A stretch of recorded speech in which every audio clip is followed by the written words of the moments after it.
نماز کو اسلام میں مومن کی میراث کہا گیا ہے، اور نماز کو مومن کی میں راز اس لیے کہا جاتا ہے کہ اسی میں مومن کا عروج رکھا گیا ہے۔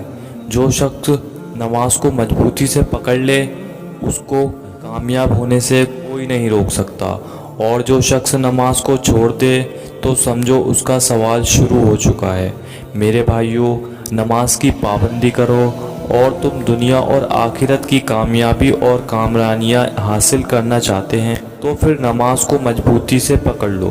کچھ بھی ہو جائے آپ کی نماز نہ چھوٹے، کیونکہ اللہ نے دنیا اور آخرت کی کامیابی نماز میں ہی رکھی ہے۔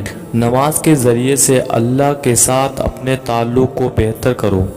میرے بھائیوں، اس دنیا میں ایک پتا بھی اللہ کی مرضی کے بغیر نہیں ہلتا۔ اس دنیا میں جو ہوتا ہے اللہ کی مرضی سے ہوتا ہے۔ انسان کا کسی بھی چیز پہ کسی قسم کا اختیار نہیں ہے۔ انسان کسی چیز کو حاصل کرنے کے لیے کتنی بھی محنت کیوں نہ کر لے، کامیابی اللہ نے اپنے ہاتھ میں ہی رکھی ہے۔ تو میرے بھائیوں، جب ہم جانتے ہیں کہ اللہ کی مرضی کے بغیر کچھ بھی نہیں ہو سکتا، جب ہم جانتے ہیں کہ اللہ کی مرضی کے بغیر کسی بھی مہاساگر کامیابی ممکن نہیں ہے، چاہے وہ دنیا کا محاذ ہو یا پھر آخرت، تو پھر کیا ہمیں اپنے رب کے ساتھ اپنے تعلق کو مضبوط نہیں کرنا چاہیے؟ اگر ہم اپنی مشکلات کا حل جانتے ہیں تو کیا وہ اللہ کی رضا کے بغیر ممکن ہے؟ نہیں ہے۔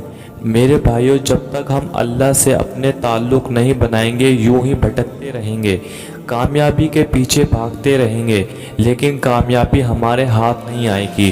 اور میرے بھائیوں، نماز کو صرف ایک فرض کی طرح نہ دیکھو۔ نماز تو اللہ کے ساتھ ملاقات کا ایک موقع ہے۔ جب انسان کسی کے ساتھ محبت کرتا ہے تو وہ کیسے اس سے ملنے کے لیے تڑپتا ہے، اس کے ساتھ ملاقات کے لیے بے چین ہوتا ہے۔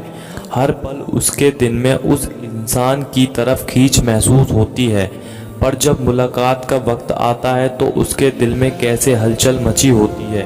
اسی طرح ہم نماز کے وقت اللہ سے ملاقات کے لیے جا رہے ہوتے ہیں، لیکن میرے بھائیوں، نماز کے وقت کیا ہماری وہ کیفیت ہوتی ہے جو ایک عاشق اپنے محبوب سے ملاقات کے وقت ہوتی ہے؟ یہ سوال ہمیں خود سے پوچھنا چاہیے۔ ہم اپنے رب سے محبت کا دعویٰ تو کرتے ہیں، لیکن کیا ہمارا دن بھی رب سے ملاقات کے شوق میں چلتا ہے؟ کیا ہمارے اندر اپنے رب سے ملاقات کی تڑپ موجود ہے؟ کیا ہمارا دل نماز کے لیے بے چین ہوتا ہے؟ حضور اکرم صلی اللہ علیہ وسلم نماز کے وقت حضرت بلال سے کہتے تھے، اٹھو بلال، اذان دو اور میری آنکھوں کو ٹھنڈک پہنچا دو۔ ہم عاشق رسول ہونے کا دعویٰ تو کرتے ہیں، لیکن کیا ہماری نماز بھی ہماری آنکھوں کے لیے ٹھنڈک کا ذریعہ بنتی ہے؟ کیا ہمارے سچے ہمارے لیے سروپ اور لطف کا سبب بنتے ہیں؟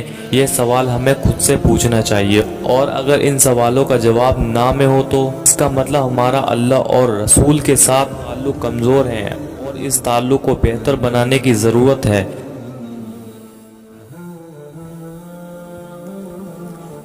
اللہ سے دعا ہے کہ اللہ ہمارے دلوں میں اپنا اور اپنے رسول کا حقیقی کی عشق پیدا کرے، اور اللہ ہمارے سجدوں کو وہ ضرور اور لطف جو ہمارے دلوں میں نماز کا شوق پیدا کرے، اور اللہ سبحانہ تعالیٰ سے ملاقات کے لیے تڑپ پیدا کرے۔